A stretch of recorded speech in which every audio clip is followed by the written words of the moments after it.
posibilidad ng tagumpay o kabiguan, ng ligaya o lungkot. Kaya marapat lamang na tanggapin si Jesus bilang tagapagligtas at Panginoon. At matapos yun ay panariwain ang katapatan at paglapit sa Kanya bawat araw o day by day. Ang day by day ay naglalayong umalalay sa pang-araw-araw na pamumuhay. Narito po si Kuya Ed Lapis sa mensaheng pinamagatang How to Prevent Violence.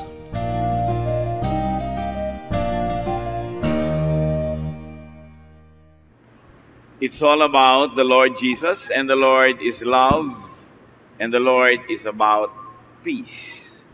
Kapayapaan, katahimikan sa buhay.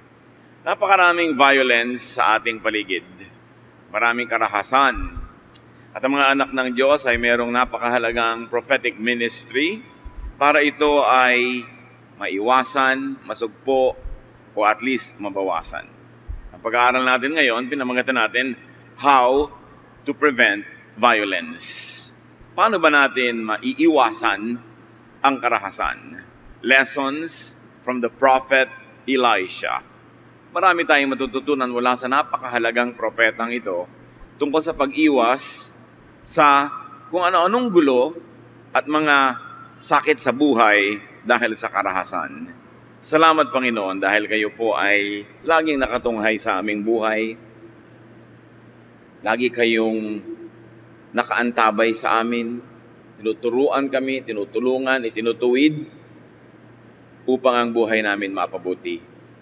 Sa sandaling ito, Panginoon, nais naming matuto mula sa inyo. Kayo po ang maging tagapangaral. Forgive us our sins, cleanse us, enable us, O Lord, to see your face, to hear your voice. Father, be our preacher. Heal us, empower us. In the name of Jesus, we pray with thanksgiving. Napakainam na pag-aralan ang mga kabanata noong unang panahon kung saan ang mga propeta ay nagpahayag ng kalooban ng Diyos para sa mga tao. 2 Kings 6:8-10.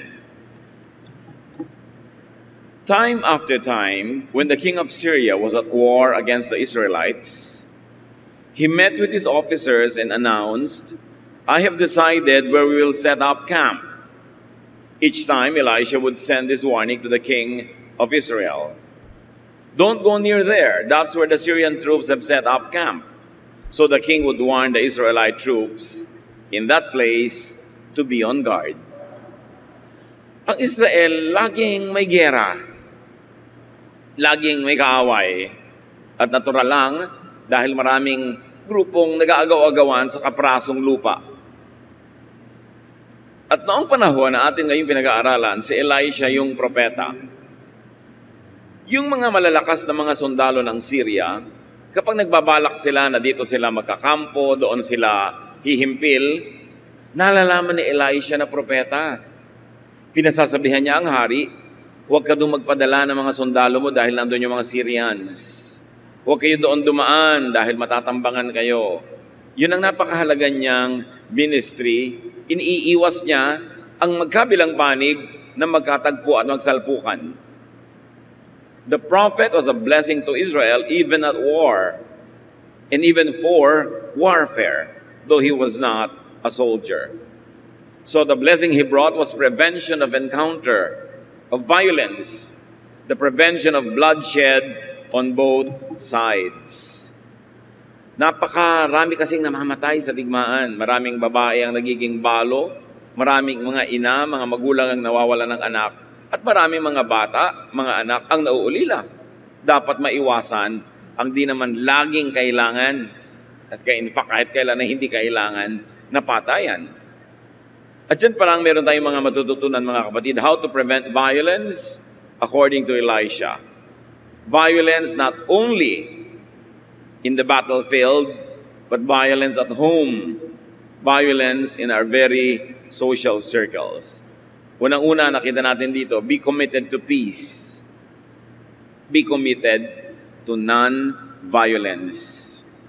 Kailangan tayo, lalo ang mga anak ng Diyos, ay malinaw sa atin na ang ating goal ay kapayapaan, hindi gulo.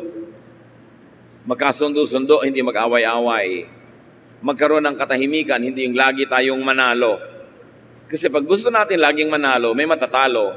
At yung natatalo, laging gaganti. At pag gumanti yung natatalo, simula na naman ang gulo. At pag magulo, may mananalo uli, may matatalo na naman, walang katapusan.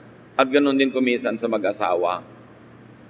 Sa kagustuhan ng lalaki o ng babaeng manalo, sa kanilang awayan, sa kanilang mga salitaan, sa kanilang mga tunggali, laging may natatalo na naghihintay lang na makaganti. Nagtatanim ng sama ng loob. Ganon sa mga magkakapatid. Ganon sa magkakaibigan. Tuwing merong gustong manalo at tuwing merong may nananalo, humahaba ang gulo. Hindi naman kasi pumapayag yung natalo na paapi na lang lagi, naghihintay lang ng pagkakataon para makaganti. But Elisha prevented bloody clashes. He did not promote ambushes or massacres. Ibinubunyag sa kanya ng Diyos ang lihim at ang iniisip ng kalaban. Alam niya kung nasaan ang mga kalaban, pero ang impormasyong ibinibigay niya sa hari ay hindi para mapagsamantalahan nila, na alam nila kung nasaan ang kalaban at pwede nilang tambangan, pwede nilang imasaker, kundi iniiwas ni Elisha na magsalpukan ang dalawang panig. At napakahalaga na umiiwas sa gulo, especially if you were weak. The weak should resort to diplomacy, and the strong should be gentle and magnanimous. Yun ang talagang kalooban ng Panginoon. Dapat ang mga anak ng Diyos, because it's all about Jesus, we should say no to religious wars. Ang nakakapagtaka, merong mga Kristiyano daw, mga mananampalataya, tagasunod ni Jesus, pero ang gusto ay gera, gusto ay religious war. Isuong ng isuong ang mga iniisip nila ay anak ng Diyos, ilaban sa mga hindi anak ng Diyos.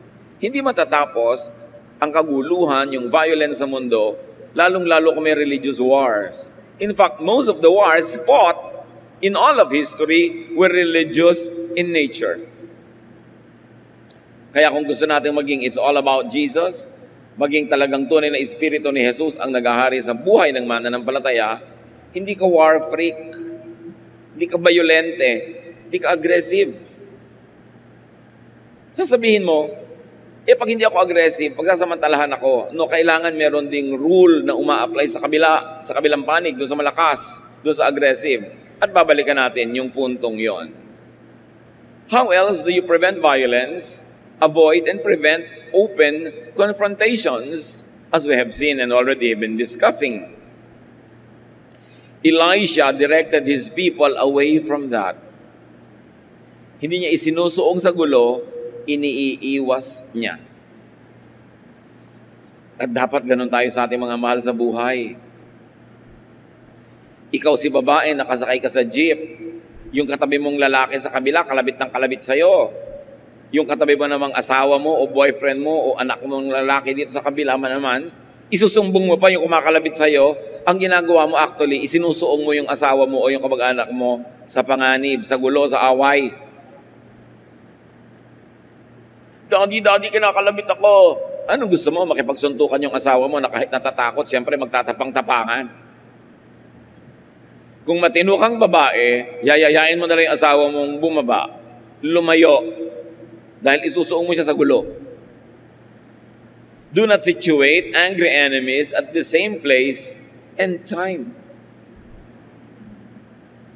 At dapat i-apply natin ito sa ating buong pamilya, mga magkakaibigan, kahit sa office.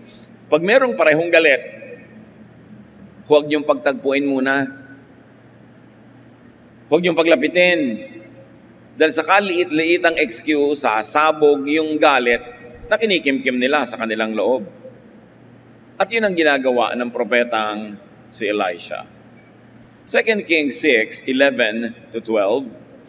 The king of Syria was furious when he found out what was happening.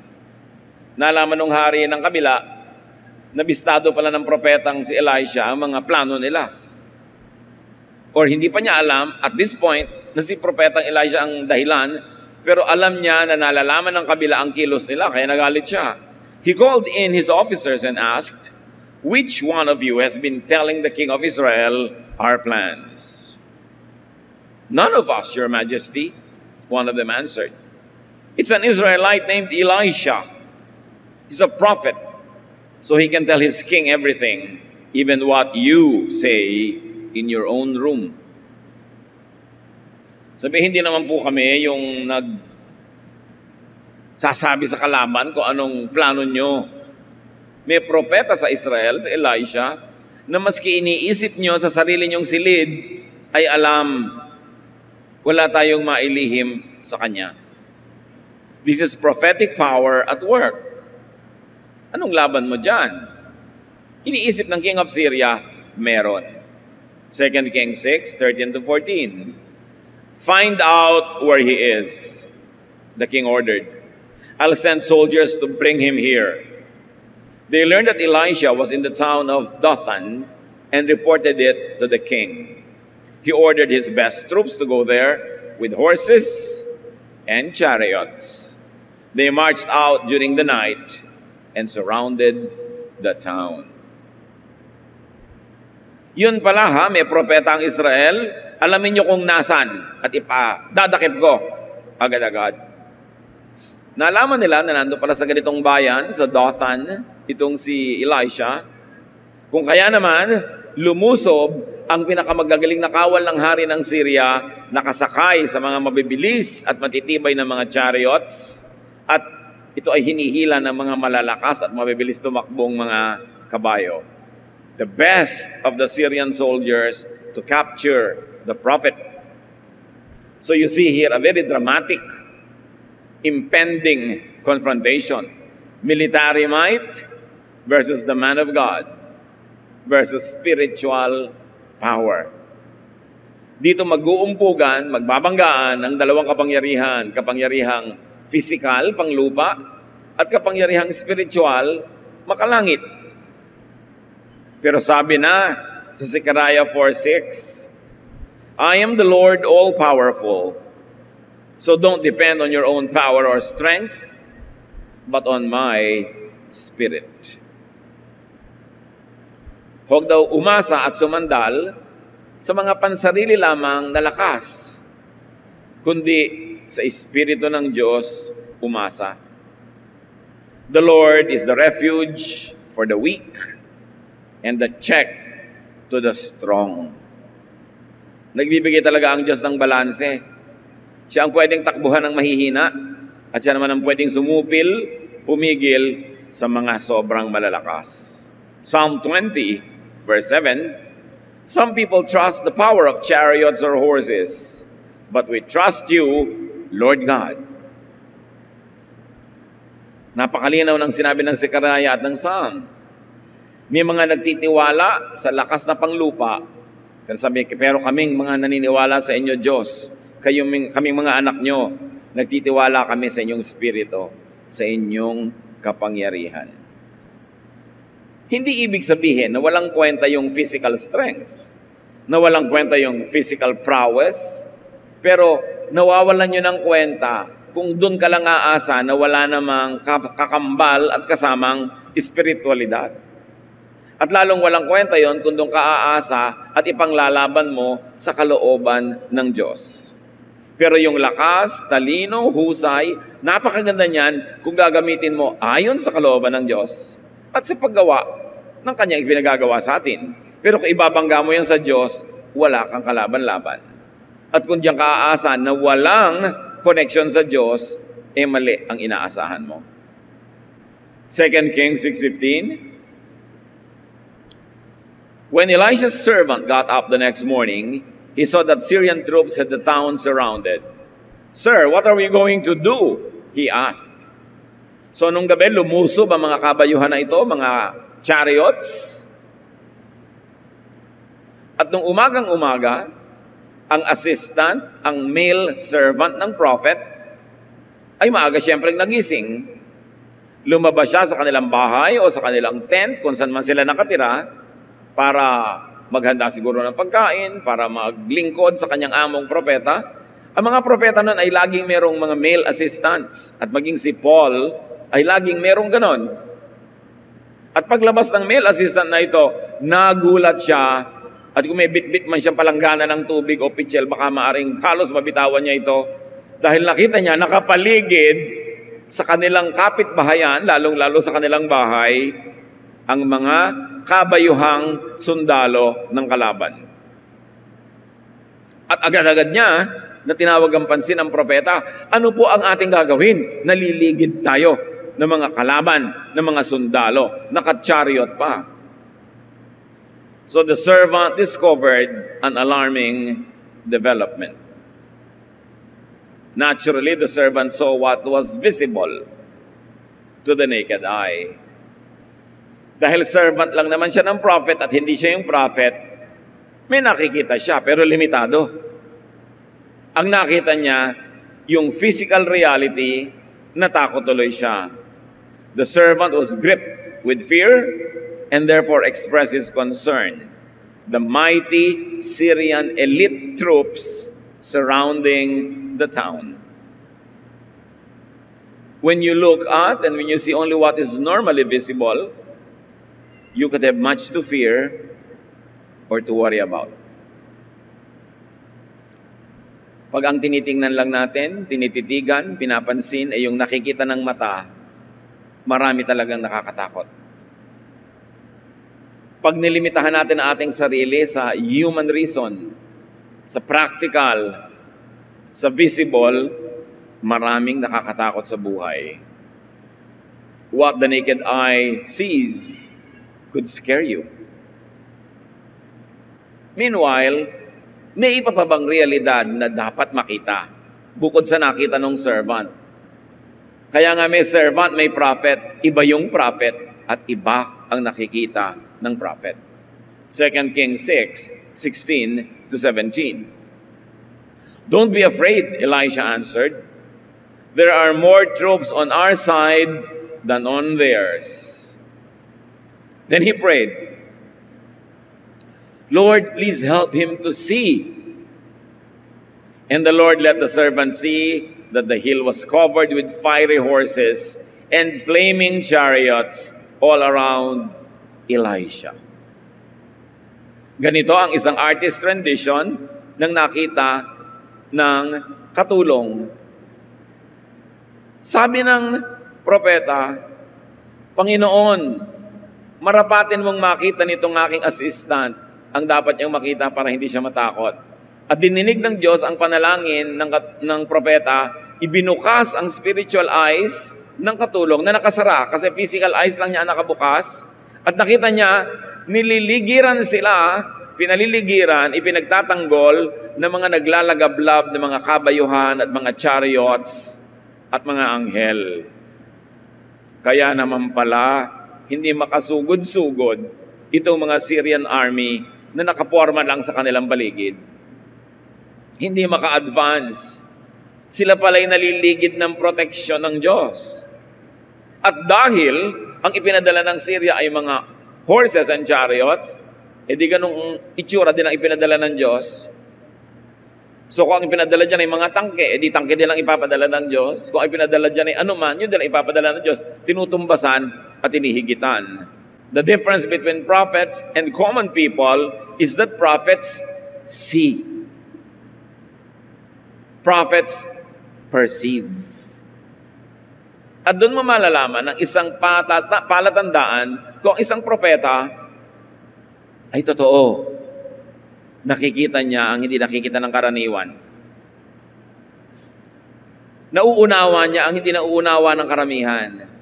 At dahil doon, ang isang paa niya ay nakatungtong sa spiritual world at ang isang paa ay nakatungtong sa physical world.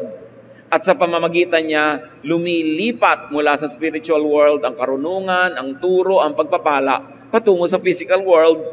Ibinibigay, ipinapakain, itinuturo, ipinapakita sa katulad nitong servant na on their own walang kakayanan because they were not gifted as prophets. At dahil naman ang kanyang isang paa ay nakatungtong sa world, sa physical world, at ang isa ay sa spiritual world. Nadadala naman ng propeta sa spiritual world yung mga pangangailangan, hinaing, mga panalangin, mga hiling ng mga nandun lang sa physical world. That's why the office of the prophet is an office of the priest. It is also the office of the artist.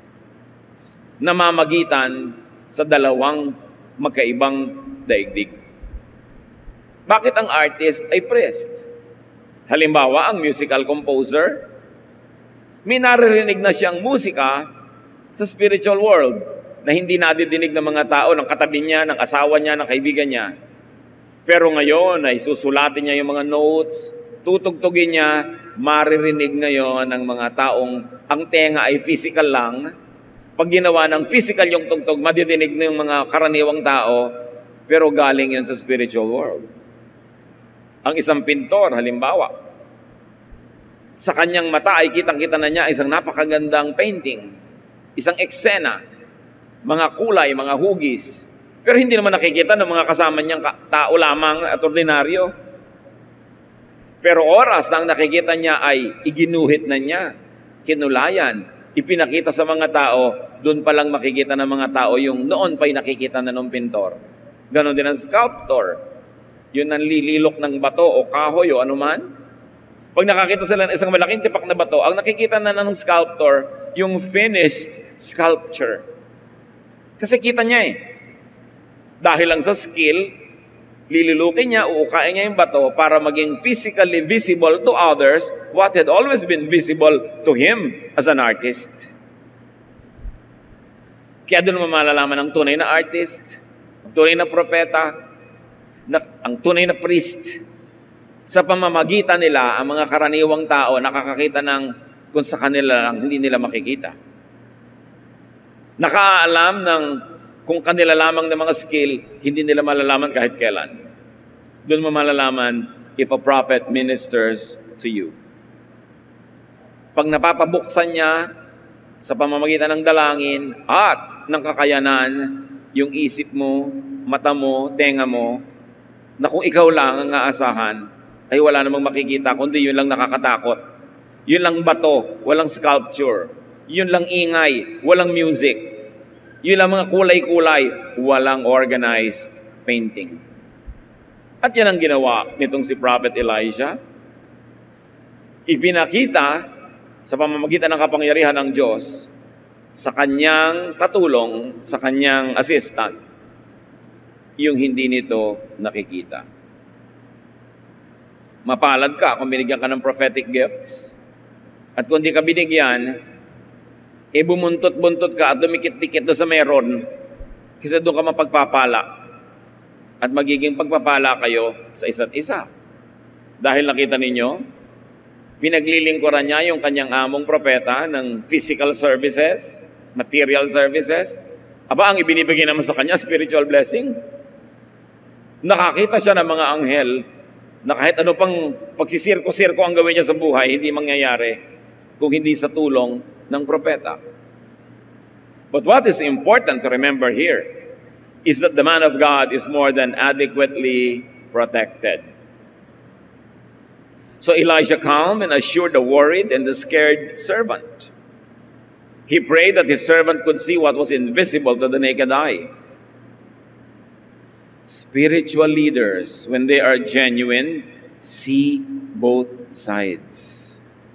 They straddle both worlds. This is a sign of real and genuine giftedness. So the servant saw the flaming horses and chariots surrounding and protecting the prophet. And because he was on the side of the prophet, pati siya, meron na rin proteksyon. Kaya naman pala, hindi makasugod, hindi makatuloy, hindi makapanakit, at hindi makapangdakip itong mga Syrians na ito. Though they had horses and chariots, the number of those that God sent to protect the prophet was so much superior, so much more than those that were sent by the king of Syria. The invisibility of God's protection does not mean absence of it. It does not mean it is non-existent. Kung di man natin nakikita lagi ang proteksyon ng Diyos, hindi ibig sabihin ay wala. Mayroon, hindi lang nakikita ng mga karaniwang nilalang. Pero laging ang presensya ng Diyos ay nandun. Laging ang proteksyon niya ay nandun. Kailangan lang na makita mo, at kung hindi mo nakikita, maramdaman mo, at kung hindi mo pa rin nararamdaman, ipakita at iparamdam sa iyo ng mga nakakaramdam para mapayapa ang iyong loob. Para matahimik ang mga takot at pangamba. Battles have moral and spiritual dimensions. Make sure you fight on God's side. Now, the moral issue here is not Syria's war with Israel. Natural lang na makigera naman ang Syria because of national interest. Kasi yung lupain din niya, pinapangalagaan din niya, ayaw din niyang basta-basta na lang ibigay sa iba. Hindi yun ang issue. The issue is Syria's military being used against a non-violent man of God.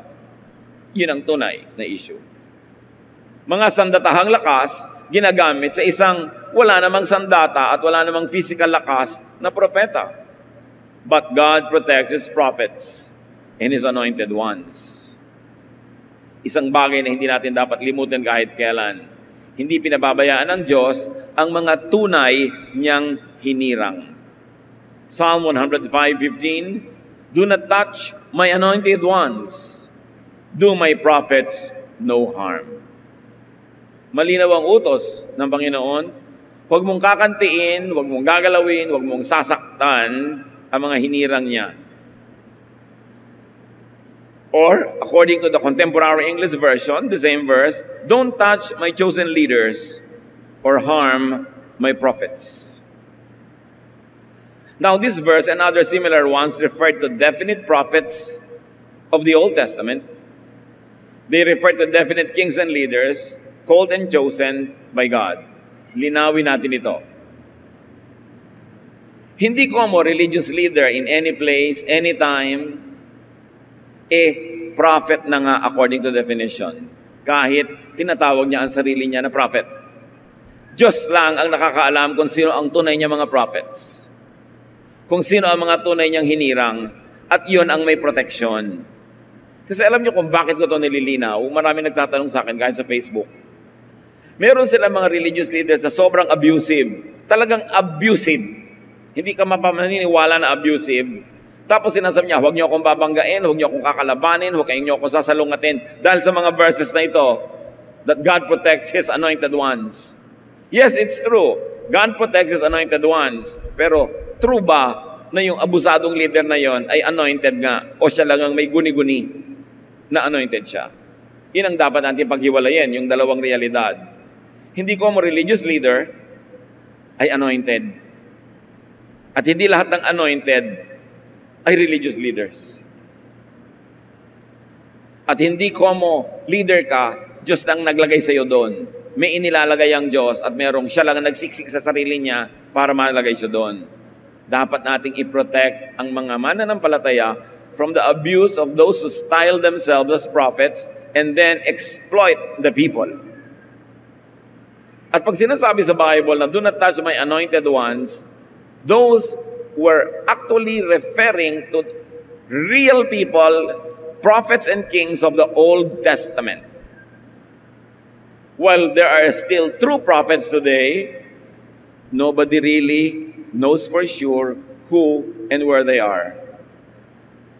So suriin mo, bukas ba ang mata niya? Nabubuksan ba niya ang mata mo sa hindi mo nakikita? Nadidinig mo ba through him or her ang hindi mo nadidinig sa iyong sarili lang? Baka nga siya ay gifted with prophecy. Pero huwag basta-basta ibinibigay ang title na to kahit kanino na lang, lalo't nakakakita ka ng mga babala, mga senyales na abusive siya. At sinasamantala niya ang kanyang religious office. This could be so gravely abused by pursuers, by pretenders, by fakes, by false prophets, by just any religious leader. Balik tayo sa prevention of violence. How do you prevent violence? Even in your own home. in your life, be as secure as possible. People who feel secure are calm. They do not panic, and they do not instantly resort to violence. Pag ang tao hindi insecure, kumbaga ay secure nga siya, pag ang tao ay tiyak sa kanyang sarili, alam niya kung saan siya nakatayo, hindi siya nalilito. Pag ang tao ay nakakaalam kung ano ang pwede at kaya niyang gawin, lalo't siya ay mayroong lakas naman, may kakayanan, hindi siya madaling magalit. Hindi siya aggressive. Hindi siya lagi na naglalakas-lakasan, nagsisiga-sigaan, kasi hindi niya kailangan. Kasi alam niya kung sino siya. And that was why Elijah was calm. He knew that he was blessed and protected by God. There's no reason to be overly aggressive or even to be overly defensive. Relax lang siya kasi alam niya kung sino siya at alam niya kung sino ang Diyos niya. Sa buhay natin mga kapatid, work at being secure. Marami mga tao insecure kasi ignorant. Hindi nila alam ang mga bagay-bagay kaya nagtatapang-tapangan, nagagalit-galitan para huwag mong matanong dahil baka malaman mong di niya alam. Maraming mga tao insecure about their looks. Kaya ayaw nila na natitingnan, nasusuri, napupuna. Ayaw na nabibigyan sila ng mga suggestions kasi nagmumukha silang kawawa, nagmumukha silang hindi marunong. Ito talaga namang hindi sila marunong. Kasi kung tunay kang marunong, alam mo kung anong alam mo at alam mo kung hindi mo alam, pag may nagtuturo sa'yo na hindi mo alam, magpapasalamat ka pa eh. Kaya ang mahirap na kausap na tao, hindi yung successful, kundi yung walang success sa buhay. Madaling kausap, yung mga tunay na mga matatagumpay, mga tunay na marurunong, mga tunay na meron, may kakayanan. Kasi hindi na nila kailangan makipaglabanan eh. Hindi nila kailangan laging patunayan kung sino sila. Ang mahirap kasama yung lagi nalang pinuprove kung sino sila kasi insecure. That's why sa life, sa buhay, gusto nating mas payapa ang buhay. Work at being strong spiritually. And if you can, work at being strong physically, be healthy, be as economically prosperous as possible so you don't have to be insecure and you don't have to overly defend yourself all the time. Do what you can to secure your life so you don't need to panic. You don't need to be offensive just to defend yourself. Kumisa naman, ayaw lang nating masaktan eh, kaya tayo na yung naunang nananakit. Ayaw mo lang maapi, kaya nagtatapang-tapangan ka. Ayaw mo lang masukol, magipit, kaya nagagalit-galitan. Pero kung aalisin natin sa buhay natin yon, payapa ang loob natin, hindi tayo kailangan maging mabalasik, hindi tayo kailangan maging agresibo. Defensive people usually are also very offensive people. May nasasabi ka lang, galit agad, kasi may nasasaling, may nagagalaw na amor proprio. Insecure lang pala. So the prophet was secure. He could afford to be kind and to be calm. 2 Kings 6:18. As the Syrian army came closer, Elisha prayed, Lord, make those soldiers blind. And the Lord blinded them with a bright light. So, hinayaan naman ng Diyos na lumapit-lapit pa para madramatic lalo ang encounter, yung mga kabayuhan na army ng Syria. At dinalangin ng propeta, Lord, bulagin niyo po sila. At binulag sila ng Diyos ng nakasisilaw na liwanag. Didinig ng Diyos ang prayer ng prophet. James 5:16, the prayer of the righteous is powerful and effective. Yung mga matutuwid na tao, marigaluhan kang ipinanalangin ka, aba napakalaking regalo yon. Because the prayer of the righteous is powerful and effective. 19 to 21, as we continue the story, nabulag ang mga hukbo ng Syria. Elisha told the enemy troops, you've taken the wrong road and you're in the wrong town. Follow me. I'll lead you to the man you're looking for." Elisha led them straight to the capital city of Samaria. When all the soldiers were inside the city, Elisha prayed, "Lord, now let them see again." The Lord let them see that they were standing in the middle of Samaria. The king of Israel saw them and asked Elisha, "Should I kill them, sir?" Sabi nitong si Elisha, ang totoo niyan, maling lugar ang pinuntahan nyo at maling tao ang hinahanap nyo. Dadaling ko kayo sa tamang lugar, aakayin ko kayo patungo sa tamang tao na dapat ninyong puntahan. At palibas at bulag yung buong mga troops, sumunod sila sa pag-akay ni Elisha doon sa nangunguna at sila ay dinala ni Elisha sa kalagitnaan ng kanilang capital city. Sa loob ng kanilang muog, naliligid ng kanilang mga sariling kawal. At nung ipinanalangin ni Elisha, "Lord, buksan niyo na po ang mata nila," bigla silang nakakita na nawala na silang kalaban-laban dahil nandun sila sa loob ng syudad ng mga Israelites. At sabi ng hari kay Elisha, "Ginoo, ipapapatay ko na ba silang lahat?" Kita nyo, gusto naman agad ng king, violence. Eto na nga naman, no? Corner na corner na nila ang kalaban. May giyera, papatayin na. Pero sabi ni Sun Tzu, yung isang philosopher ng ancient China, the supreme art of war is to subdue the enemy without fighting. And for sure, galing sa peaceful spirit of God yung ideya na yan. Diplomacy first before war. So anong lesson ni Elijah sa atin? Deflect aggressive and violent energies. Yung mga hukbo ng Syria, buong-buo na sa loob nila na may gagawin silang marahas. Meron silang dadakpin. Meron silang misyon. Psych up na sila. Nagsusumabog yung lakas sa kanilang bawat bisig.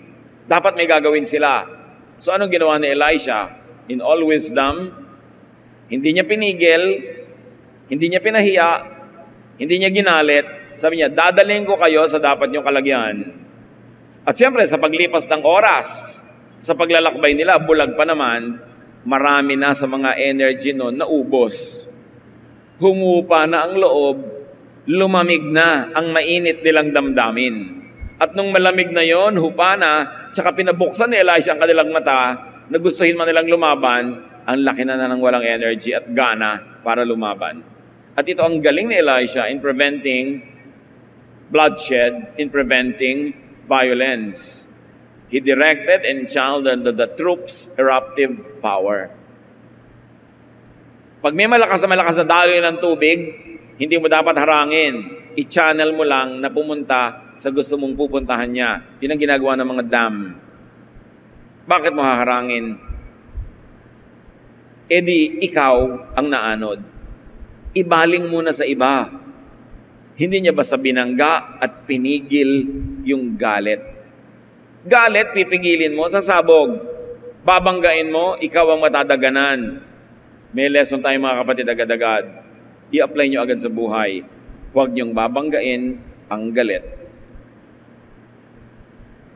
Kahit sino pa yon, kahit kayo yung amo, kahit kayo yung malakas, kahit kayo yung makapangyarihan, kahit maliit na langgam, pag galit, makakakagat. Magpakatalino kayo, huwag niyong babanggain ang galit. Kasi ang galit, nagdidilim ang paningin. Hindi na ngangatwiran. At ang galit, may lakas na hindi available sa mga taong relaxed. May adrenaline power sila. At kung may kalaban kayo mga kapatid, huwag niyo silang papalakasin. Paano napapalakas ang kalaban? Galitin ninyo, lalakas sila. Huwag niyong gagalitin ang kalaban nyo. Yung ipoprovoke nyo, tutoksohin ninyo, yung sige nga, hawakan mo nga yung tenga niya kung talagang matapang ka. Hawakan mo naman yung tenga niya, nagagalit na nga siya. Naiinis na nga sa'yo. Pagsasabihan mo pa ng masakit, susumbatan mo pa, magbubunga nga ka pa, ginagalit mo. Pag ginagalit mo ang kalaban, pinapalakas mo siya laban sa'yo. Naghahanap ka ng sakit ng katawan. At makikita mo yun pag di ka nag-ingat.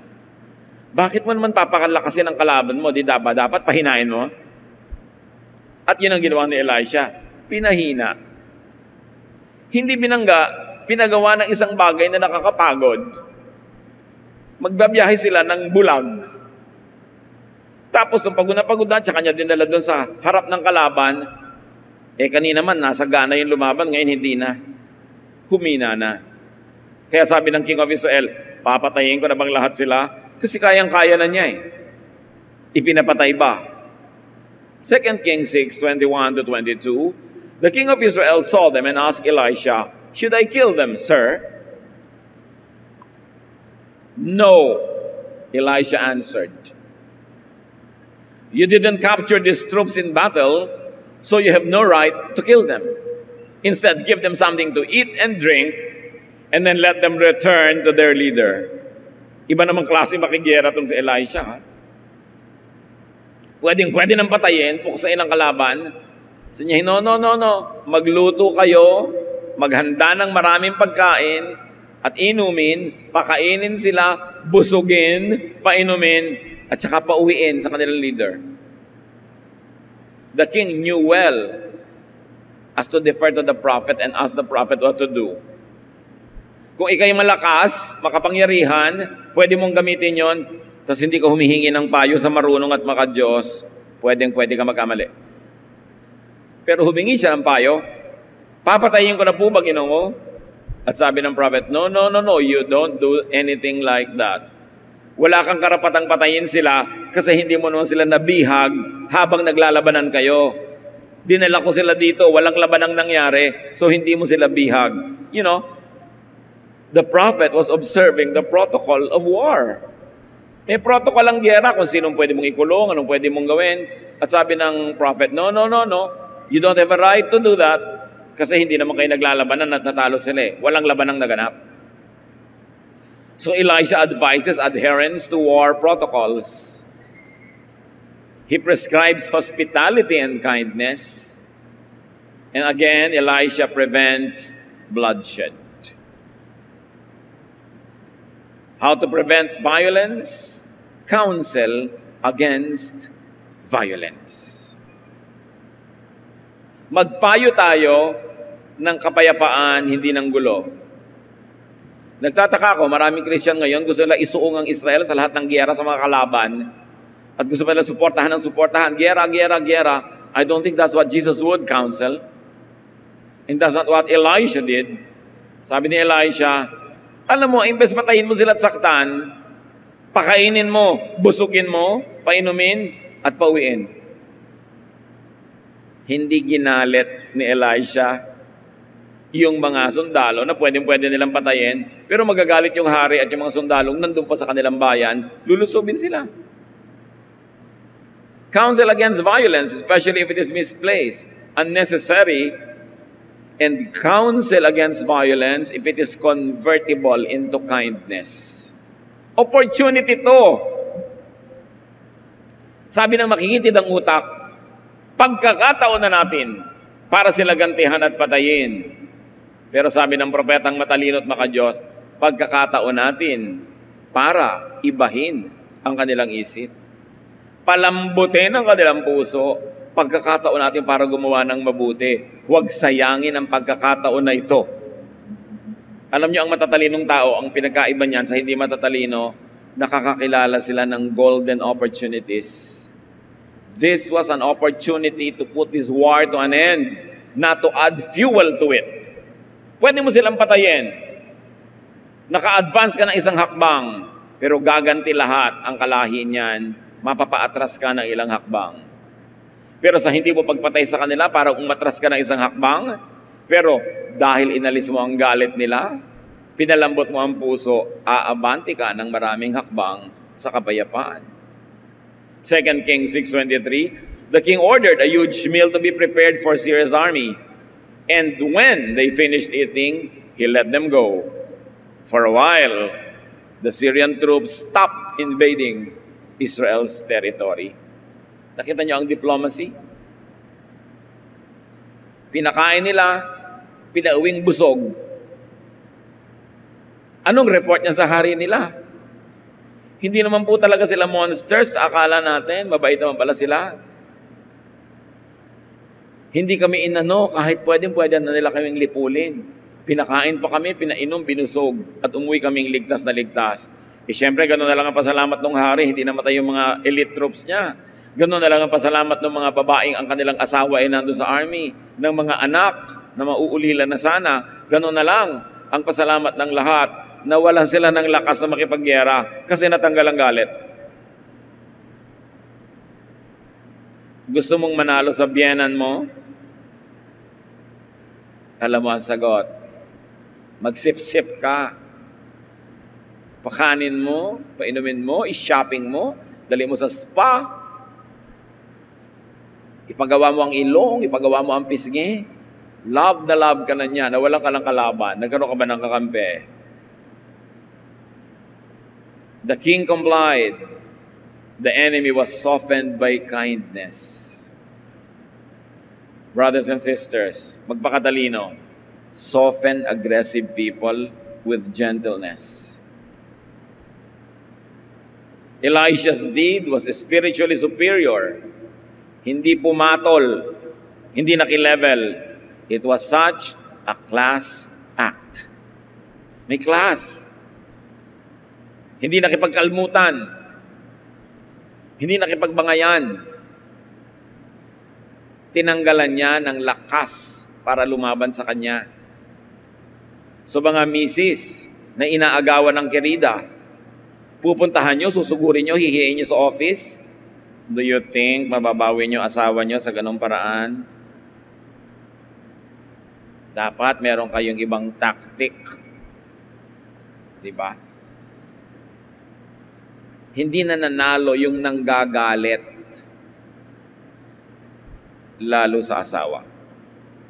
Ba't nyo naman gagalitin ang sarili nyong asawa? Anong mapapala nyo? Naggalit siya sa inyo. May papa ka.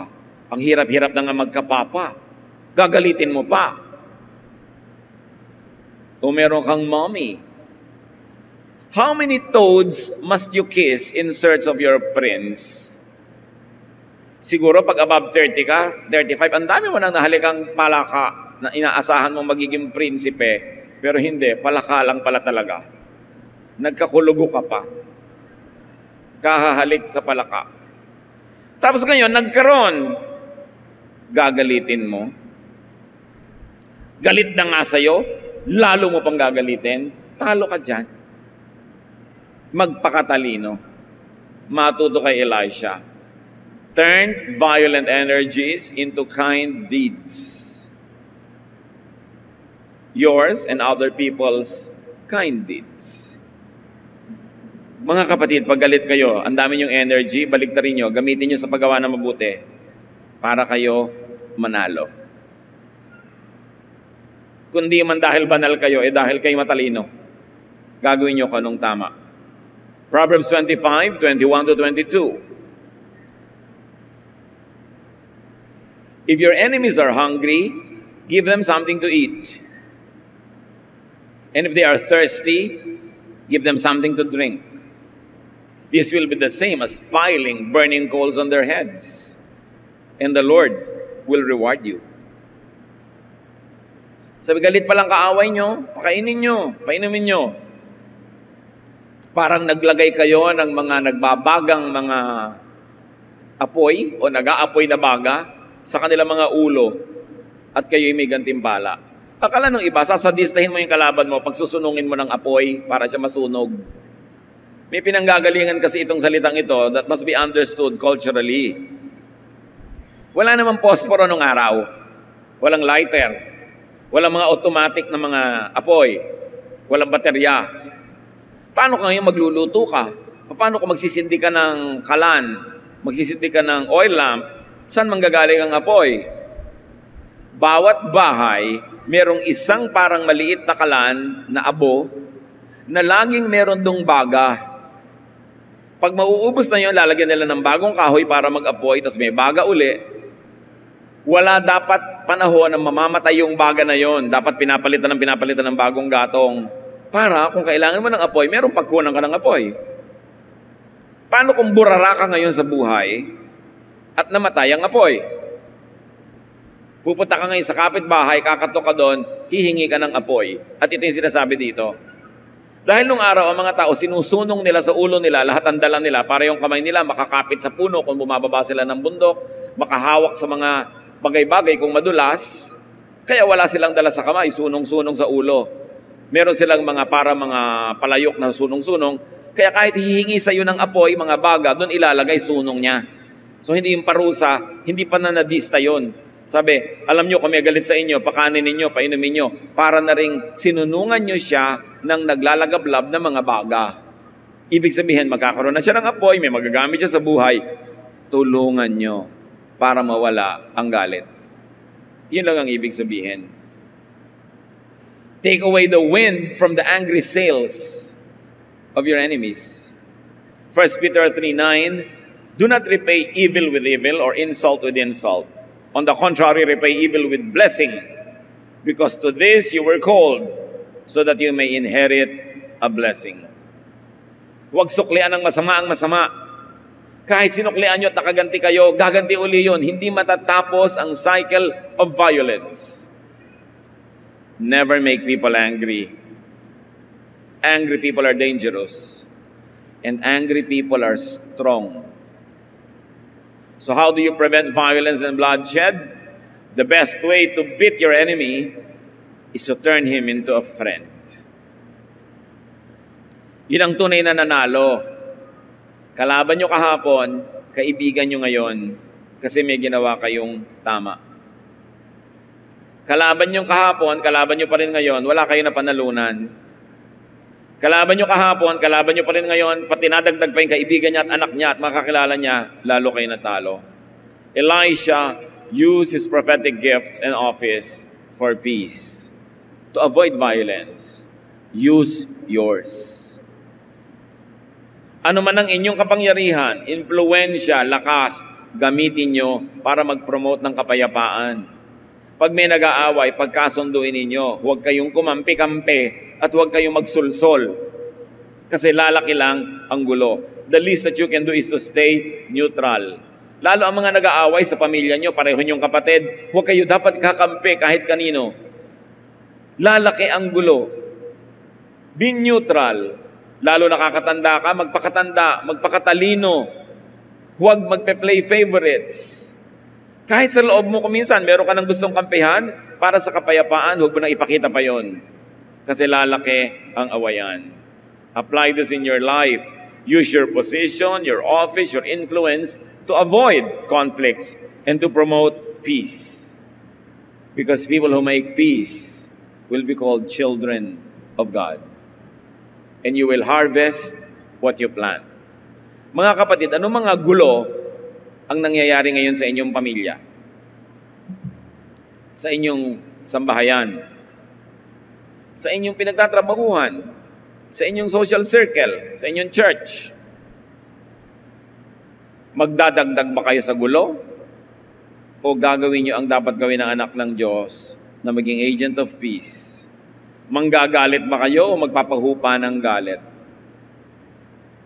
Ano ang dapat natin gawin para tumahimik ang ating buhay? Napakaraming halimbawa na iniwan si Elisha. Salamat aming Diyos.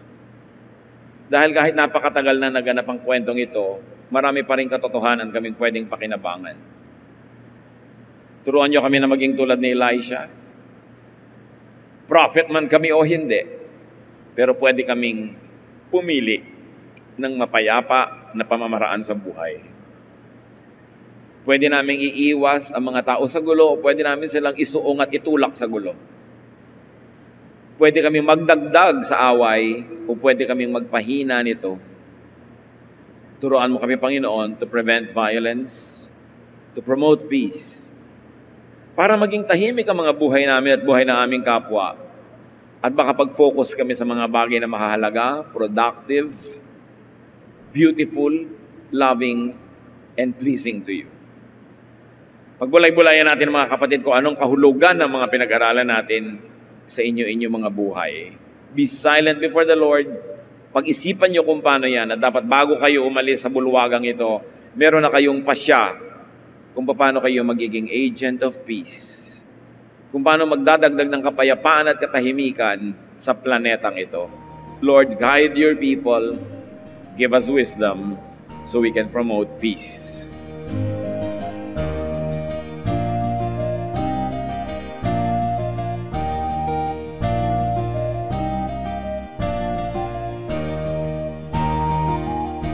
Ang katatapos pong mensahe ni Kuya Ed Lapiz ay pinamagatang How to Prevent Violence.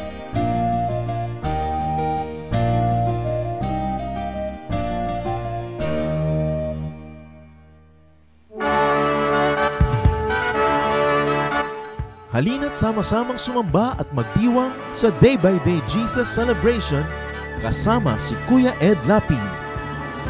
Bulwagan ng Panginoon PICC, one Sunday a month, Philippine International Convention Center, Rojas Boulevard, Pasay City. All other Sundays sa mga day-by-day mini-bulwagan ang pagtitipon. Para sa buwan ng Enero, gaganapin ito sa January 19, 2025. 8 a.m. ang First Jesus Celebration, 10 a.m. naman ang Second Jesus Celebration. Para sa iba pang detalye, bisitahin ang ating official Facebook page, Day by Day Friends.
Oras na po para pansamantalang magpaalam ang programang Day by Day.